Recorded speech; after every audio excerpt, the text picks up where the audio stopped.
అరే మామ, ఎప్పటి నుంచో వెయిట్ చేస్తున్న సినిమా, పెద్ద సినిమా ఈ వారం అయితే మన ముందుకు వచ్చేసింది. సినిమాకి సంబంధించి ప్రీమియర్ అయితే చూడడం కూడా జరిగింది. దాని గురించి మాట్లాడుకుందాం. మాట్లాడే ముందు ఈ సినిమాకి సంబంధించి ఒక అతని గురించి చాలా పర్టికులర్ గా మాట్లాడాలరా. అది ఎవరో నీకు ఈ పాటికి అర్థమైపోయి ఉంటది. రామ్ చరణ్ అనుకున్నారు.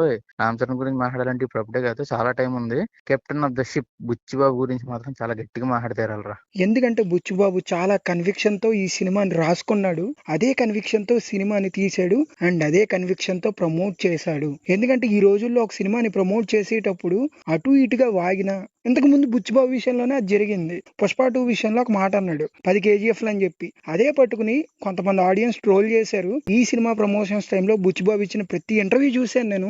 ఈసారి చాలా జాగ్రత్తగా ప్రమోట్ చేసుకుంటూ వచ్చాడు. ప్రమోషన్స్ లో ఏదైతే చెప్పాడో సినిమాలో ఆల్మోస్ట్ అదే దిగిపోయింది. అంటే ఎక్స్పెక్టేషన్స్ కరెక్ట్ గా బిల్డ్ చేశాడు మామ సినిమా చూసే ఆడియన్స్ కి. ఇది ప్రమోషన్ ఫాలో అయ్యే క్లారిటీగా అర్థం అవుద్ది.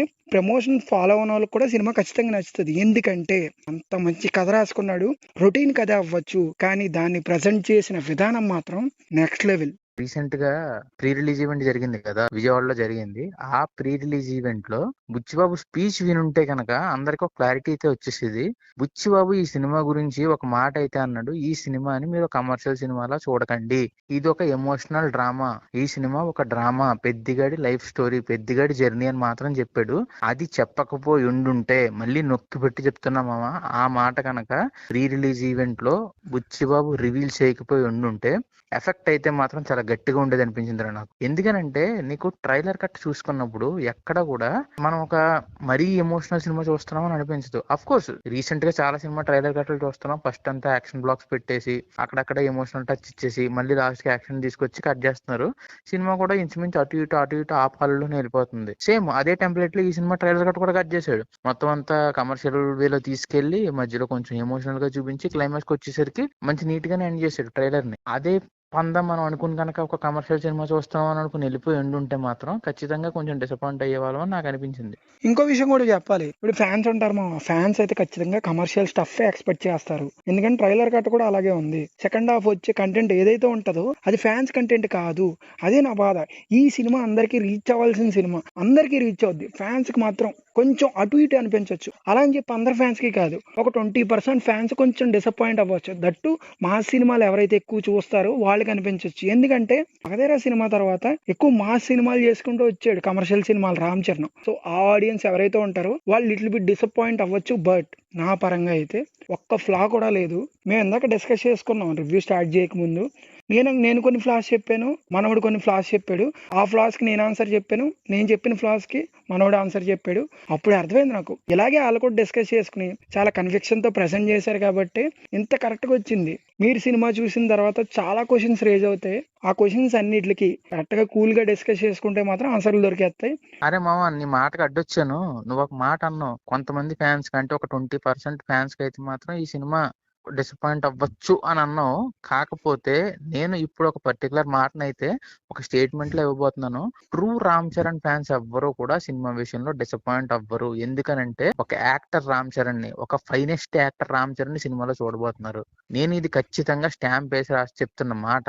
ఒక ట్రూ యాక్టర్, ఒక ప్రొఫెషనల్ యాక్టర్ ని సినిమాలో అయితే చూడబోతున్నారు మామ. అవును మామ, ఈ క్యారెక్టర్ కోసం, పెద్ది అనే క్యారెక్టర్ కోసం రామ్ చరణ్ చాలా కష్టపడ్డాడు. ఫిజికల్ ట్రాన్స్ఫర్మేషన్ పరంగా గానీ, పర్ఫార్మెన్స్ పరంగా గానీ నెక్స్ట్ లెవెల్లో డెలివర్ చేశాడు.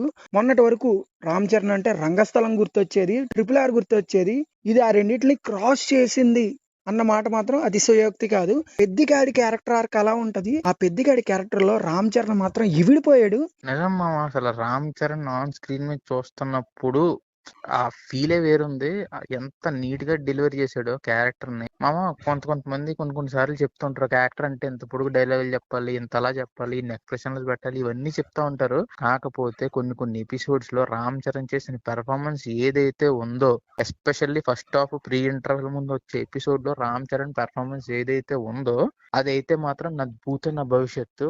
రంగస్థలంలో ఏదైతే నువ్వు క్లైమాక్స్ లో ఆది చనిపోయినప్పుడు రామ్ చరణ్ పెర్ఫార్మెన్స్ ఏదైతే ఉంటుందో దాన్ని తలపిస్తుంది. ఆ పెర్ఫార్మెన్స్ అయితే మాత్రం ఎంత నీట్ గా చేశాడు మామ, ఎంత నీట్ గా చేశాడు. ఒక యాక్టింగ్ చేస్తున్నట్లేదు, లైవ్ లో చూస్తున్నట్టు అనిపించింది నాకైతే నిజంగా. ప్రెస్ మీట్స్ లో కానీ అందరూ చెప్పారు రామ్ చరణ్ చాలా బాగా చేశాడు, బుచ్చిబాబు చాలా బాగా ఇచ్చాడు అని చెప్పి. అవేవి కూడా ఉత్తుత్తి మాటలు అయితే కాదు. సినిమా అంత బాగా వచ్చింది కాబట్టి వాళ్ళు అంత కాన్ఫిడెన్స్ ఉన్నారు. ఆ ఈవెంట్ చూస్తున్నప్పుడు బుచ్చిబాబు సరిగ్గా మాట్లాడలేకపోతున్నా, రామ్ చరణ్ సరిగ్గా మాట్లాడలేకపోతున్నా, వాళ్ళ కాన్ఫిడెన్స్ సరిగ్గా లేదేమో అని అనుకున్నాను. కానీ నేను వాళ్ళకి వచ్చిన అవుట్పుట్ తాలూకా ఆనందానికి, టెన్షన్ కి వాళ్ళు అలా మాట్లాడుతున్నారని అయితే మాత్రం ఇప్పుడు అర్థమవుతుంది. ఇప్పటికీ నేను చెప్తుంటే నా మాట కూడా వణుకుతుంది మా సినిమా చూసిన తర్వాత. మామ ఇంకోటి కూడా చెప్పాలి, ఈ సినిమాలో జగపతి బాబు గారి క్యారెక్టర్ గురించి కానీ, శివరాజ్ కుమార్ గారి క్యారెక్టర్ గురించి కానీ వీళ్ళు బాగా ప్రమోట్ చేసుకుంటూ వచ్చారు వాళ్ళ మెయిన్ క్యారెక్టర్లు అని చెప్పి. ఈ రెండు క్యారెక్టర్లు రెండు పిల్లర్స్ సినిమాకి. మెయిన్ గా జగపతి బాబు గారి క్యారెక్టర్, బుచ్చిబాబు ఏదైతే చెప్పాడో అవన్నీ క్యారెక్టర్ లో ఉన్నాయి. సినిమాకి hearty character. And Shivaraj Kumar గారి క్యారెక్టర్ నేను ఏదో ట్రైలర్ లో చూసి ఒకసారి కనిపించేసరి క్యామియో ఏదో అనుకున్నాను, కానీ సినిమాలో చాలా వరకు ఉంటారు, ఫుల్ లెంత్ ఉంటారు, సినిమా మధ్యలో వస్తారు, లాస్ట్ వరకు ఉంటారు. ఆయన క్యారెక్టర్ అయితే మాత్రం చాలా చాలా చాలా చాలా బాగుంది. హీరోయిన్ జాన్వి క్యారెక్టర్ చూసినప్పుడు ట్రైలర్ లో టిపికల్ తెలుగు హీరోయిన్ రోల్, అంటే కొన్ని ఏళ్ల నుంచి ఈ టైప్ ఆఫ్ రోల్స్ చూస్తూ ఉంటున్నాం మనం. ఈ రోల్ కూడా అదే బాపత అనుకున్నాను, నిజంగా చెప్పాలంటే అదే బాపతే. కానీ ఒక 2 సీన్లు మాత్రం నేను చెప్తున్నా, నేను ఇప్పుడు అవి ఎక్కువ డిస్కస్ చేయను. ఆ 2 సీన్లతో మొత్తం పర్సెప్షన్ మారిపోద్ది. వీళ్ళతో పాటు చాలా మంది యాక్టర్లు లిమిటెడ్ రోల్, చాలా మందికి వాళ్ళందరూ చాలా బాగా పర్ఫామ్ చేశారు. ఈ సినిమాకి హార్ట్ ఏఆర్ రెహమాన్. సాంగ్స్ ఏ రేంజ్ లో క్లిక్ అయ్యాయో, బీజిఎం కూడా అదే లెవెల్లో ఇచ్చాడు. చాలా చాలా చాలా ప్రాణం పెట్టి పనిచేశాడు. నీకు ఆ సీన్లన్నీ ఎలివేట్ అవుతున్నాయి అంటే అక్కడ బ్యాక్గ్రౌండ్ మ్యూజిక్ కూడా అంతే ముఖ్యం. ఏఆర్ రెహమాన్ గారి గురించి మనం మాట్లాడి అంత పెద్దోళ్ళం కాదు, కానీ ఇలాంటి సినిమాకి మ్యూజిక్ అటు ఇటు అయినా సరే మొత్తం తేడా కొట్టేస్తుంది. కానీ ఆయన ఎక్స్పీరియన్స్ ఉపయోగించి నెక్స్ట్ లెవెల్ లో మ్యూజిక్ ఇచ్చారని చెప్పాలి. అండ్ ఇంకా దీంట్లో one of the finest crafts అనే సినిమాటోగ్రఫీ గురించి ఖచ్చితంగా మాట్లాడుకుని తీరాలి. మా రత్నవేరి గారు పెట్టిన ఫ్రేమ్స్ చూస్తే కన్నులు విందనిపించింది నిజంగానే. కొన్ని షార్ట్స్ అయితే మత్తిపోయినరా నిజంగా. ఎక్స్పెషల్లీ క్రికెట్ సీన్స్ గానీ, కుస్తీ సీన్స్ గానీ, మెయిన్ గా కుస్తీ సీన్స్ అయితే మాత్రం నెక్స్ట్ లెవెల్లో తెరకెక్కించారు. అంటే నా పాయింట్ ఏంటంటే డైరెక్టర్, సినిమాటోగ్రాఫర్, మ్యూజిక్ డైరెక్టర్ అంత మంచి సింక్ లో ఉన్నారు. మెయిన్ గా రత్నవేలు గారి ఎక్స్పీరియన్స్ అయితే ఈ సినిమాకి బాగా పనిచేసింది. వీళ్ళతో పాటు నవీన్ నూలికి కూడా ఒక సెపరేట్ ఎప్రిసియేషన్ అయితే ఇచ్చి తీరాలి. నేను గట్టిగా మాట్లాడి చెప్తున్నా, ఫస్ట్ హాఫ్ పరంగా అతను చేసిన ఎడిటింగ్ అయితే నెక్ టు నెక్ కట్టు ఉంటుంది మా నిజంగా. ఇక్కడ నేను పాయింట్ చెప్పాలనుకుంటున్నాను. మనం హాలీవుడ్ సినిమాల గురించి చెప్పేటప్పుడు ఇది వాడతాం, పీక్ సినిమాటిక్ ఎక్స్పీరియన్స్ అంటారు. నాకు ఫస్ట్ హాఫ్ చూసిన తర్వాత అదే మాట అని అనిపించింది. పీక్ సినిమాటిక్ ఎక్స్పీరియన్స్ అన్ని క్రాఫ్ట్ లో ఒకే చాట్ చేరి ఒక బలమైన ప్రోడక్ట్ ని ఫస్ట్ హాఫ్ మన ముందు పెట్టారని చెప్పాలి.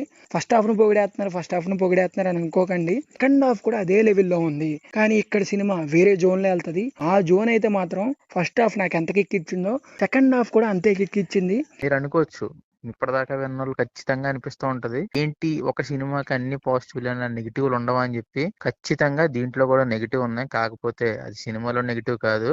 ట్రైలర్ కట్ విషయంలో మన టీం కొంచెం జాగ్రత్త తీసుకుని ఉంటే బాగుంది అనిపించింది. రీసెంట్ గా ఒక ఇంటర్వ్యూలో బుచ్చిబాబు గారు మాట అన్నారు, సినిమాలో లాస్ట్ 50 నిమిషాలు కట్టు నేను ట్రైలర్ లో పెట్టదలుచుకోలేదు, అవి కాకుండా మిగతాది నేను ట్రైలర్ లో పెట్టాను అని చెప్పారు. ఆ ట్రైలర్ కట్ లో కొన్ని షార్ట్స్ ఏవైతే ఉన్నాయో అవి ఓవర్ ఎగ్జాగరేట్ చేసే ఆడియన్స్ అని మాకైతే పర్సనల్ గా అనిపించింది.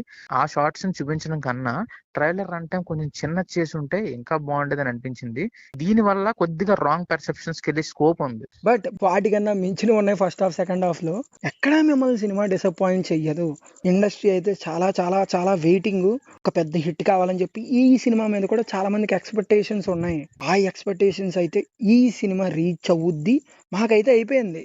ఆడియన్స్ కూడా అవుద్దని నేను అనుకుంటున్నా. ఆశల వర్షం కూడా ఈ సినిమా కురిపిస్తుందని స్ట్రాంగ్ గా చెప్తున్నా. చాలా కాలం తర్వాత, టు బి ఫ్రాంక్ చెప్తున్నా, 2026లోనే ఒక మంచి సినిమా చూసానన్న ఫీల్ ఫస్ట్ హాఫ్ లో ఎక్కడ దొరకదేమో అనుకున్నా, కానీ ఫస్ట్ హాఫ్ లాస్ట్ కి వచ్చేసరికి మాత్రం దొరికింది. One of the finest movies. Ram Charan career లో ఈ సినిమా తన లైబ్రరీలో one of the best films లో ఉంటదని చెప్పి చెప్పుకుంటూ వచ్చారు టీము. అదంతా చాలా తప్పు. One of the best films కాదు మామ, ఇదే ద బెస్ట్ ఫిల్మ్ లో ఉంటది. అందులో అయితే మాత్రం ఏ డౌట్ లేదు. ఓకే, నాకైతే చాలా హ్యాపీగా ఉంది మంచి సినిమా చూసానని చెప్పి. నీకు హ్యాపీగానే ఉందిరా, నేనైతే రేపు సెకండ్ షో కూడా టికెట్లు బుక్ చేస్తాను. మీరు కూడా బుక్ చేసుకోండి. మంచి సినిమా మిస్ అయిపోతారు. అండ్ మన ఛానల్ కూడా సబ్స్క్రైబ్ చేసుకోండి.